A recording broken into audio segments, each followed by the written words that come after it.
लखनऊ में राहुल गांधी की एक और टीज सामने आई। उन्होंने कहा कि कांग्रेस तो गरीब पार्टी है, लेकिन कांग्रेस के बड़े बड़े नेता अमीर हैं। मुझे ये नहीं पता राहुल गांधी इसमें अपने आप को भी शामिल कर रहे थे या नहीं कर रहे थे, लेकिन खैर उन्होंने जो बयान दिया वो मैं आपको बता देती हूँ। उन्होंने आगे ये कहा कि हम अमीर पार्टी होना ही नहीं चाहते हैं और कांग्रेस का ये डिजाइन गांधी जी के टाइम से ही है। जिस दिन अमीर बन जाएगी भाजपा बन जाएगी। कांग्रेस पार्टी गरीब पार्टी है और कांग्रेस के जो बड़े बड़े नेता हैं वो अमीर हैं। नहीं, मगर आप बात समझिए, हम अमीर पार्टी होना ही नहीं चाहते हैं।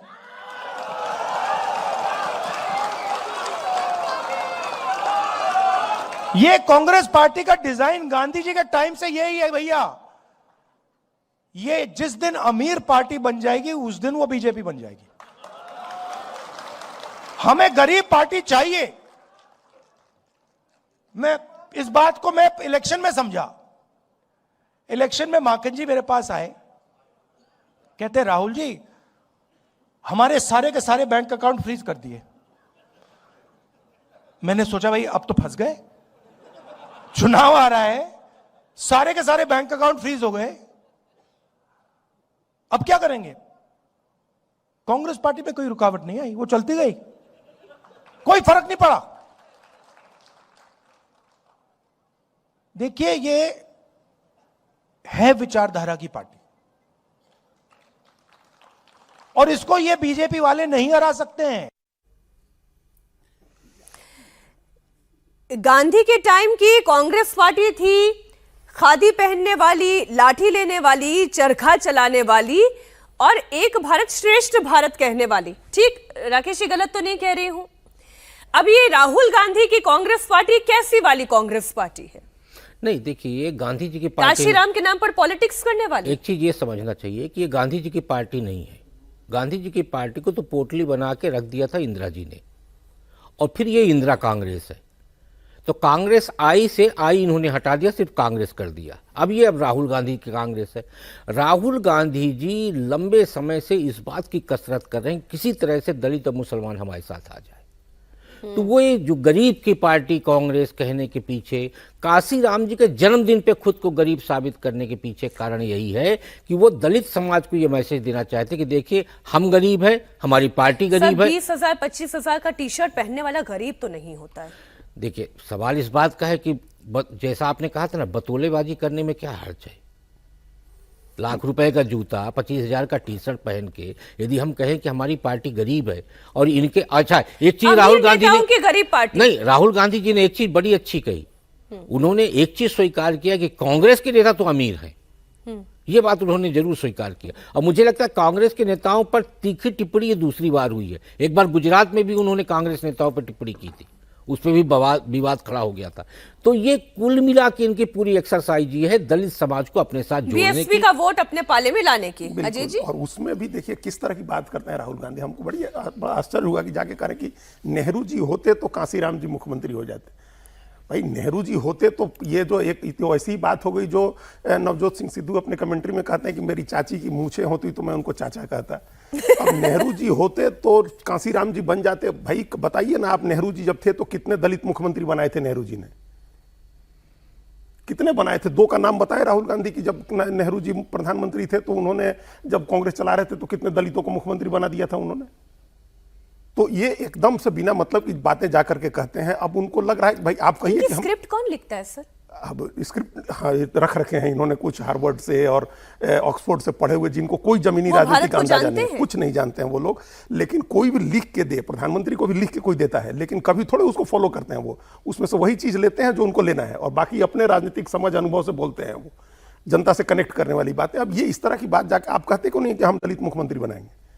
आपने क्यों नहीं बना दिया तेलंगाना में दलित मुख्यमंत्री, या कर्नाटक में, या हिमाचल प्रदेश में जहां आपकी पार्टी जीती हुई है? तो बनाना कुछ नहीं है, कहना सिर्फ मुंह से बातें करनी है। अब 2 इसमें जो उन्होंने बातें कही, अब उसमें हम लोग जल्दी अभी जो वो उन्होंने अभी वो कह रहे थे एक बात कि दलित हमारी पार्टी के नेता अमीर हैं, तो वो कैसे अमीर हो गए? आपने उनको मौका दिया अमीर होने का? सरकार जब थी आपकी सरकार, उस सरकार में किसी न किसी तरह से आपने लूट की छूट दी, तभी तो वो लोग अमीर हो गए। और दूसरी बात कि आपकी पार्टी कैसे गरीब है। अभी बिहार का चुनाव खत्म हुआ, सबसे लेटेस्ट चुनाव बिहार का था, आप 60 सीट पर चुनाव लड़े थे और अभी कांग्रेस पार्टी ने खर्च का आंकड़ा जारी किया है कि 60 सीट पर चुनाव लड़ने के लिए कांग्रेस ने 35 करोड़ रुपए खर्च किए और 6 सीटें जीते हैं ये लोग। इनका एक विधायक 6 करोड़ का पड़ा है बिहार का। मीनाक्षी, सिर्फ एक लाइन में कहूंगा कि इन्होंने दलित राष्ट्रीय अध्यक्ष बनाया मल्लिकार्जुन खड़गे को, लेकिन ऐसा राष्ट्रीय अध्यक्ष बनाया है कि जो बिना पद के रहते हुए राहुल गांधी जी के आने पे कुर्सी से खड़े हो जाते थे। तो दलितों का सम्मान कांग्रेस कितना करती है वो जगजीवन राम जी से लेकर मल्लिकार्जुन खड़गे जी तक देखा जा सकता है। इधर असम और बंगाल में भी विधानसभा चुनाव है और चुनाव की तारीखों के ऐलान से पहले प्रधानमंत्री मोदी असम और बंगाल के दौरे पर है। प्रधानमंत्री मोदी के असम दौरे का आज दूसरा और आखिरी दिन है। असम से प्रधानमंत्री मोदी सीधे पश्चिम बंगाल जाएंगे। प्रधानमंत्री मोदी पश्चिम बंगाल के लोगों को 18,680 करोड़ की सौगात देने जा रहे हैं। कोलकाता में आयोजित परिवर्तन संकल्प यात्रा जनसभा में शामिल होंगे। पीएम मोदी कोलकाता के ब्रिगेड परेड ग्राउंड में आयोजित जनसभा को संबोधित करेंगे। माना जा रहा है कि घुसपैठिया से लेकर मुस्लिम तुष्टीकरण तक के मुद्दे पर ममता सरकार को घेरेंगे। साथ ही राष्ट्रपति के अपमान के मुद्दे को लेकर भी ममता दीदी पर हमला बोलेंगे। प्रधानमंत्री मोदी कच मनी से लेकर करप्शन तक के मुद्दे पर टीएमसी को घेरने की कोशिश करेंगे। तो मुद्दे बहुत सारे हैं, वो बोलते क्या हैं उस पर तो हमारी नजर बनी रहेगी। क्या बंगाल में इस बार परिवर्तन होगा? अजीत जी, क्या परिवर्तन होगा? देखिए, लड़ाई वहाँ बहुत टफ है। ममता बनर्जी से लड़ने के लिए जो संगठन चाहिए है, जो मुद्दे चाहिए, वो सब अभी कोशिश कर रही है मतलब भारतीय जनता पार्टी लड़ने की वहाँ ऑर्गेनाइजेशन के लेवल पर, इश्यूज के लेवल पर।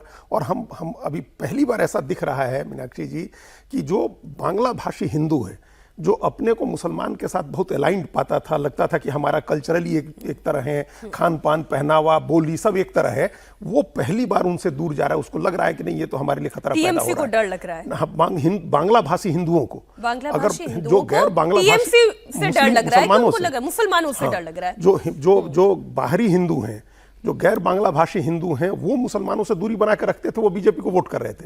लेकिन बांग्ला भाषी हिंदू मुसलमान के साथ मिलकर वोट करता था टीएमसी को। इस बार उसमें भी एक डिवीजन दिख रहा है। ये एक बीजेपी के लिए बड़ी सिल्वर लाइनिंग है।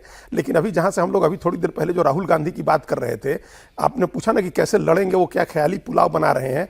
आप देखिए, अभी तक राहुल गांधी ना आसाम गए ना बंगाल गए, दोनों और कम से कम 4 बार दौरा हो चुका पिछले 2 महीने में प्रधानमंत्री का, और 4 बार से ज्यादा अमित शाह का दौरा हो, 4 बार इस साल, मतलब इस 2026 में। लेकिन आप याद करें कि पिछले चुनाव में भी तो राकेश जी वॉक ओवर दे दिया था कांग्रेस पार्टी ने, खुला एकदम केक वॉक बना दिया था ममता बनर्जी के लिए।